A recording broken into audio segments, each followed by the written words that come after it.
Hey guys, it's Yaga Diamond, and today we have an amazing, amazing documentary for you today. I'm so very excited to introduce this next, I guess, chapter in someone's life. In a world where stories often go untold, one man's journey stands alone as a testament to the power of resilience and the strength of the human spirit. Meet Brandon Green, a podcaster, a survivor of long COVID, and an individual who found himself wrongfully institutionalized. Hey, my name's Brandon Green. I'm going to tell you a story about my long COVID chronic health journey, I guess it was. Still is, but there's a happy ending. So, yeah, February 2020, just before the lockdown, in Australia, I got a sniffle and a virus thing. And I remember thinking the whole time, I better get over this because the big one's coming. I don't want to catch COVID. But, a few days into it, I'm feeling this virus effect, but it was like there was no fever. And a lot of people said that. There was diarrhea, there was everything, hay fever symptoms. But the one thing is I could feel this thing in my brain. I just remember never, ever getting better as well. As the weeks went on, I never got better. And then I would start to have these stroke things or something. And for every afternoon I'd have a stroke, whether that was a type of migraine, which looks to be a hemiplegic migraine, or it truly was a TIA, a mini stroke or something. But I was sitting on the couch for weeks on end, just glued to the couch, like my personality had changed for about a month or so at this time early on. And I was thinking, what's going on? Every afternoon, I'd have these strokes for like 6 months, and some of them were worse than others, and they'd leave me with slurring speech or foot drop for days on end, like a week after, or inability to talk. And it was just crazy stuff. And then I read about long COVID, and I'm like, oh, this is me. I actually had COVID. This is me to a T. So anyway, it then developed into something which I went out in the sunlight one day at the market, and I applied this new sun cream to me, which I'd never used before, that I bought from Audi. And it burnt me like I've never been burnt before. It was like an acid burn to the sun cream. And it's only winter sun here, weak sun, but I kept applying more because it wasn't working. I needed more, but in the end, I'm like, hang on, this is the sun cream that's burning me, not the sun. So the more I'm putting it on, the more burn I'm getting.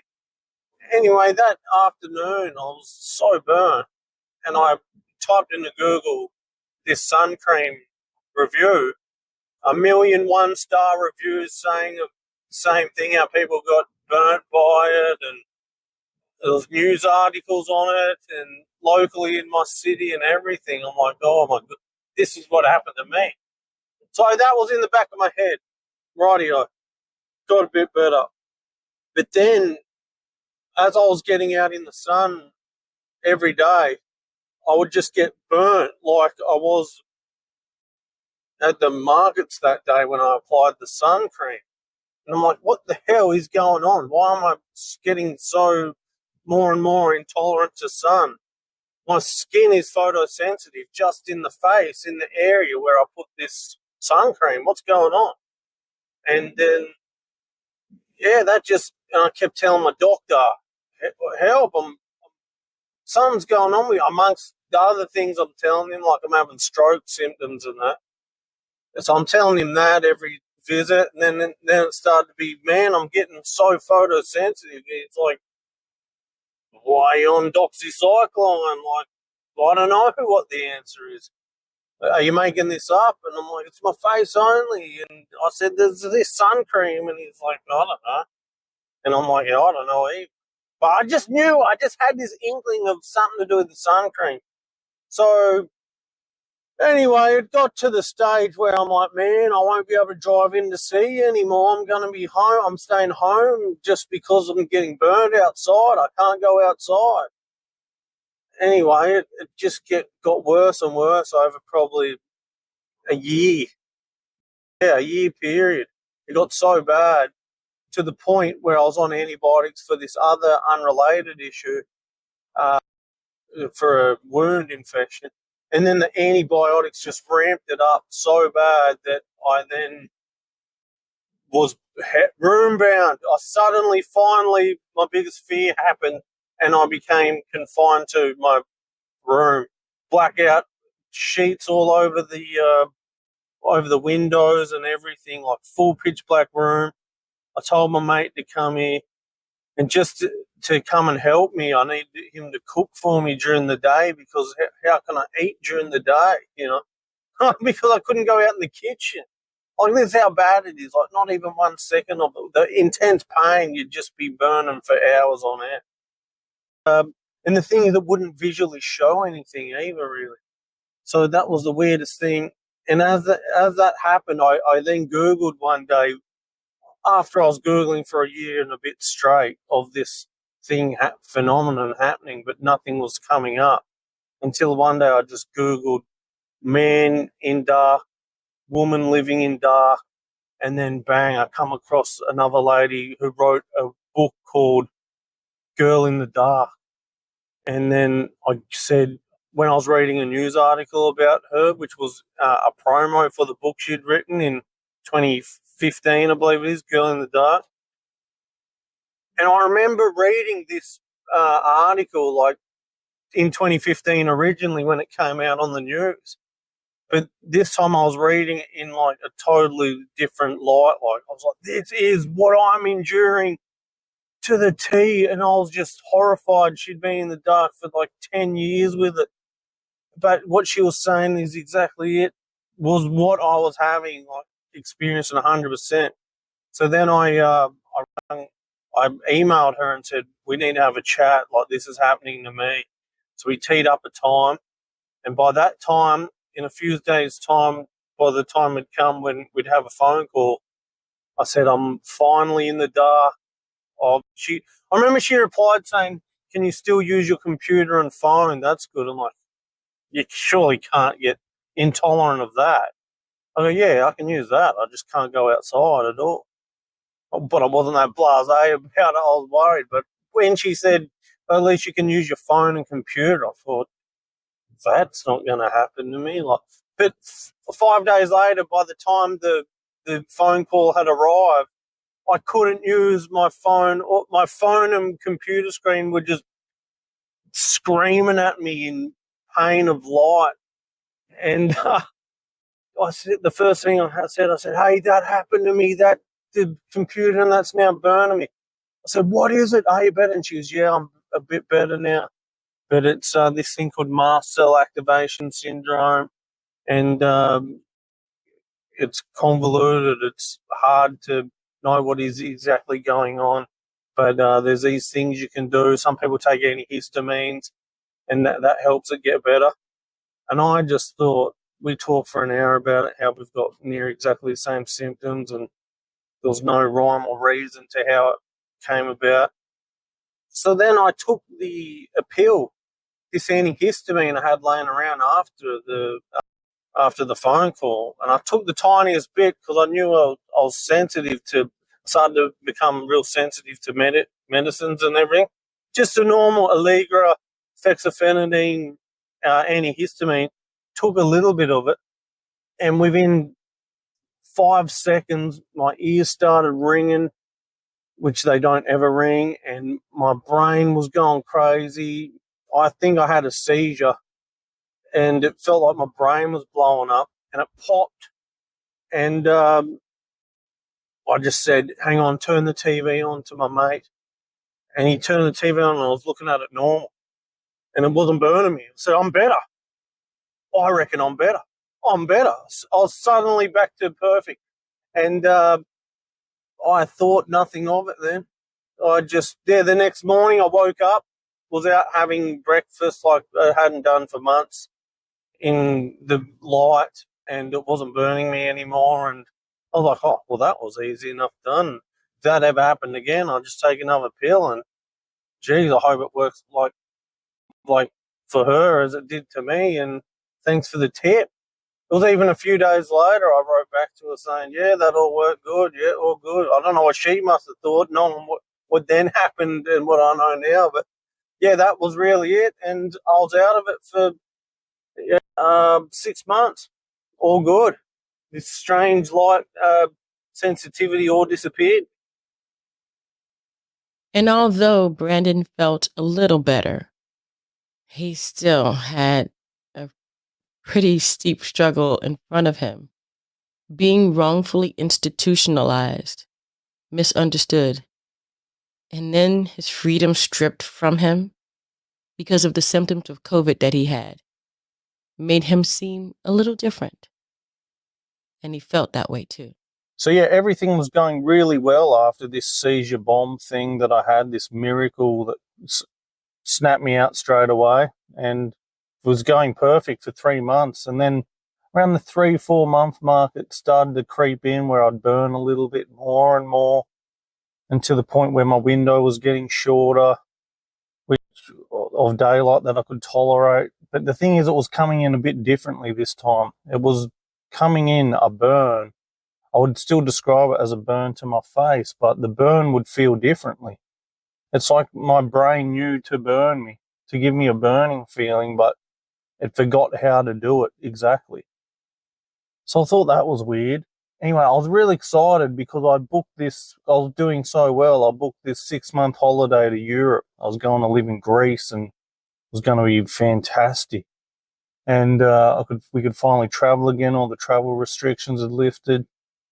And a day earlier before the flight, no stress involved whatsoever, I was at a kid's birthday party, and I couldn't go outside because I was just burning so much. I'm like, oh my God, I've got to go to Greece tomorrow. I'm flying to Greece.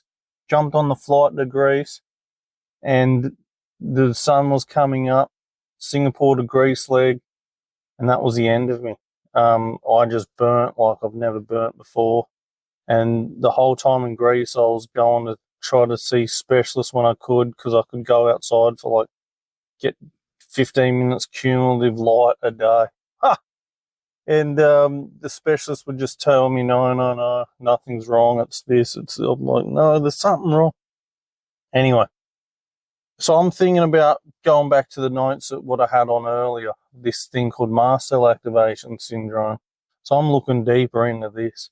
And is this what I've really got? And what's the root cause of this? And then I had made it to Bangkok, and I said to the dermatologist there, Harvard-trained dermatologist with an American accent, I said, mate, this is what I'm going through. I don't expect you to cure me, but just I need proof. And he said, all right, we can shine this light at your back, and it will tell me if you're photosensitive or not. I'm like, my back? It's my face only, man. He goes, if you're photosensitive everywhere, in the face and in the back, everywhere. I said, yeah, I've read that too, mate, but it's not what's happening to me, I'm telling you. I'm an anomaly. And he goes, whatever. I said, whatever, let's do this. I didn't give it much thought. So he sat me up on this massage table projector thing, and he shone this light at me.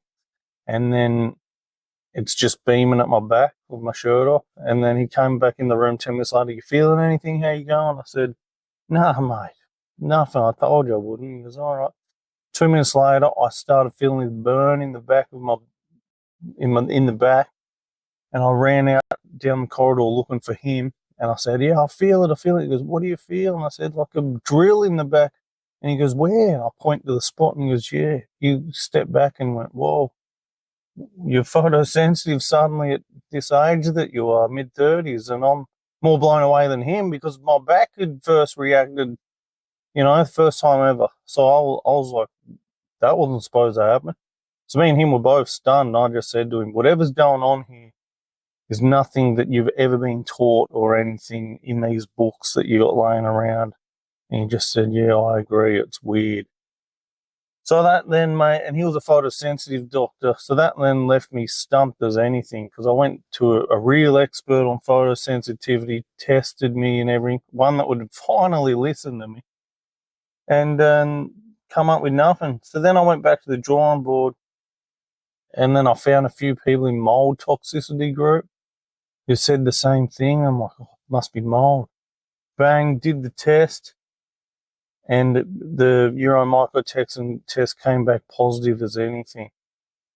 So then I started to get out of the house because I thought the house was probably contaminating me. I found out, a few months later that actually next door was full of mold, and the houses are built so close to each other that the neighbours had chronic fatigue syndrome and were sick as a dog from living in mold. So then it all made sense later on. That was much later on. But yeah, then I went to Bangkok to try to detox this. My thought was I can go to Bangkok, I can fly there in the night time, I can live in a dark motel room, and I can easily walk out to the subway or go in a shopping mall and there's barely any light there. And my quality of life will be better while I use saunas in these motels and everything and start detoxing.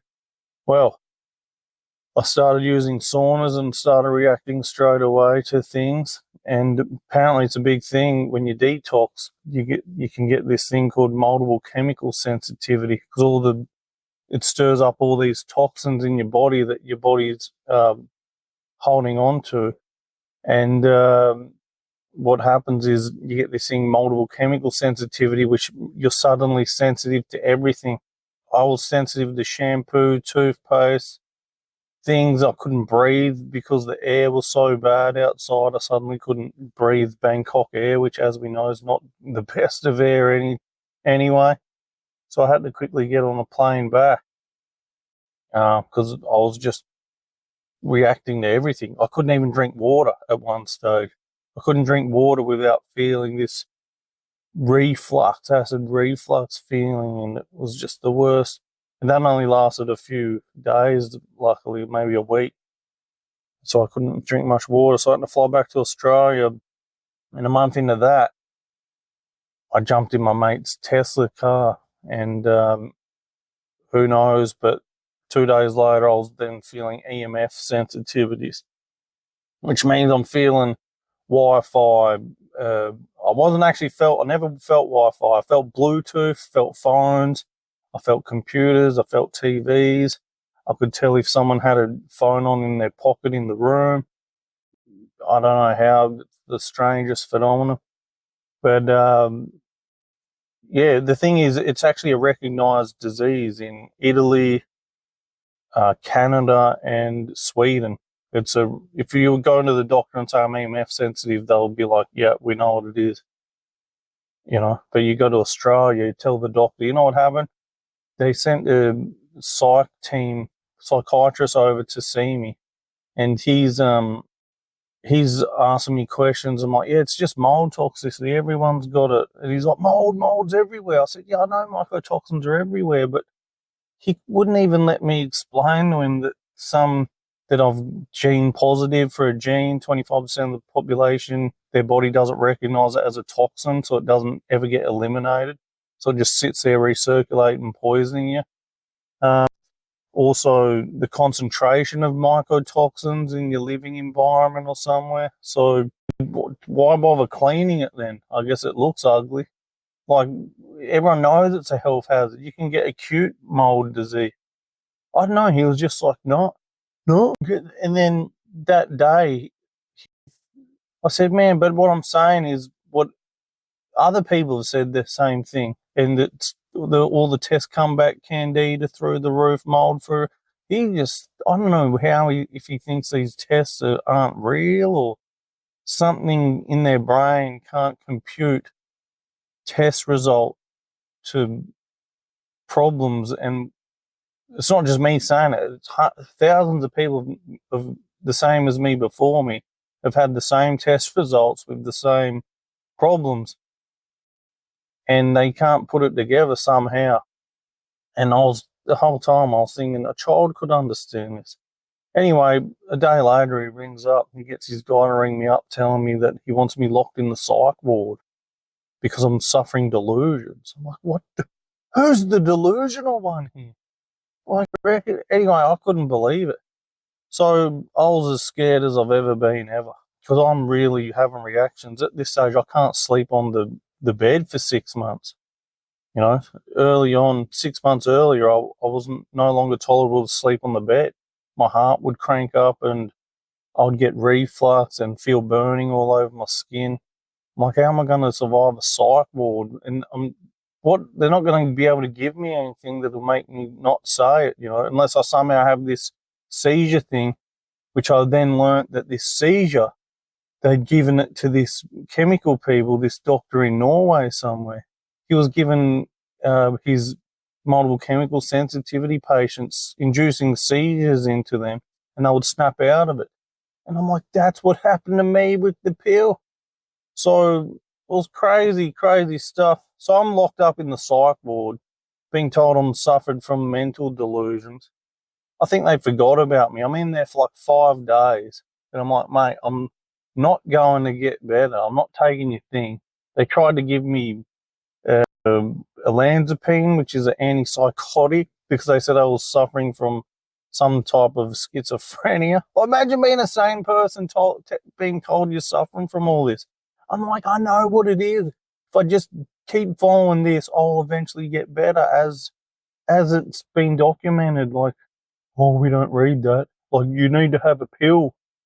Anyway, they tried to give me a olanzapine pill, which I luckily had a blood test that showed elevated levels of something that was a contraindication of this pill. But who knows what could have happened to me if I had this pill. Then the doctor sent me the next day, oh, yeah, you probably shouldn't have had that pill, but it probably wouldn't have been that bad if you had it. Who knows? Why would I want it? I don't need it, you know? So they let me out, and then, yeah, I just started slowly, bit by bit, taking a mast cell activation syndrome drug, which is a mast cell stabilizer, which is ketotifen, and that helped me a little bit by little bit get more light. And then I was able to tolerate things like saunas, because these things, each thing that you do to get better, you actually flare up more and more. And here I am back out now, I'm getting a lot better. I followed this book here. This book's called Toxic. It's written about people like us, Heal Your Body, for people that have these Lyme disease, mold toxicity, chemical sensitivities and everything. There's actually a lady in the back of that book that had it exactly the same as me to a T. She was locked in the light for 16 years. I was lucky, I was fortunate to only be locked in there for like two years cumulative. And then I wrote a book about it, Think Like a Scientist, a kid's book, as a tongue-in-cheek saying a kid could understand what's going on. You just got to slow down and think. And that's what was the craziest thing out of all this. The medical gaslighting that you go through is just crazy. But, I stuck to the protocol, and I still am sticking to it. And I'm getting a whole lot better. And that's the main thing. Brandon was driven by his unwavering determination and the support he had by his loved ones. He embarked on his journey to reclaim his life, to figure it all out. My gosh, what a testament he is to the people that are still going through long COVID, such as he. But he has his life back now. Things are getting better. So fast forward to today, and it's a totally different story. This is what I dreamed of, having my little kid at the beach, playing with him, building sandcastles, and for a long time, I was a long time locked up, not knowing that I'd ever be able to experience normal life again. I burn up a little bit in the face now, but nothing like I once did, and I've taken no antipsychotics or antidepressants or any brain mind altering drug. Just simply followed the science. with doctors who had dealt with this stuff before.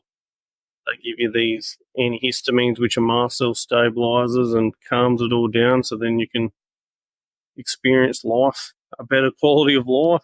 And you can't ask for much more than this. It's a beautiful beach down here. Beautiful summer's day here in Australia. But yeah, it's just how crazy something like COVID can be, and everyone experiences COVID, acute COVID differently, and even long COVID differently, to the point where, I look at the symptoms I got that have all fading away, to nearly nothing. They're still a bit there, but they're going away, and I do have hope that they will go away even further, and I can once again get on a plane and travel. And just to be able to do this with my kid is with my little boy. It's all I ever wanted, and I'm sure that's all he ever wanted. Well, I know it is, because a year ago, he used to grab my shoes and nearly try to put them on my feet to get me to go outside, but he couldn't understand that I couldn't go outside for any more than a couple of minutes, 5 minutes, and I'd be cooked for the day. But now I can do full on, spend an hour or so at the beach, just like a normal person. It's incredible.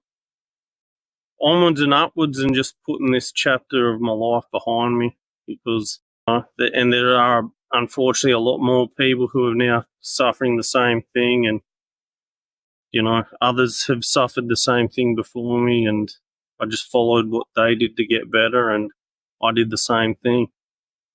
Yeah, to be labelled crazy is just incredible from people who don't understand anything. It is truly, who's the insane one, All right, so I got to help him build the sandcastle. So hello. Hello. Brandon Green. Green. Brandon Green. All right, guys. So yeah, onwards and upwards. Bye-bye. We're going to have fun now. This is the happy ever after ending, And I got it because I persevered and unfortunately did my own research, which you shouldn't have to do.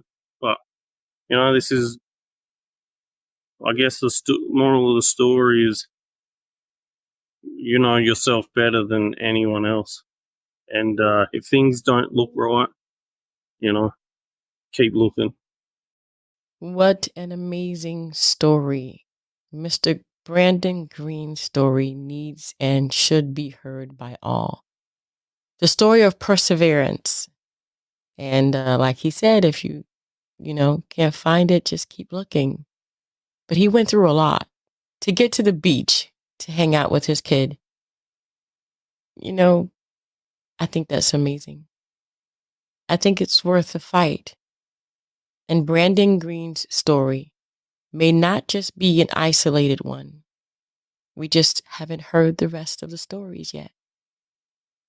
I want to thank Brandon Green for sending in his story and for being a part of this amazing short documentary today. If you have long COVID, keep searching. And until next time, guys, don't forget to dare to be different. And search out your dream. What is your happily ever after? Good night.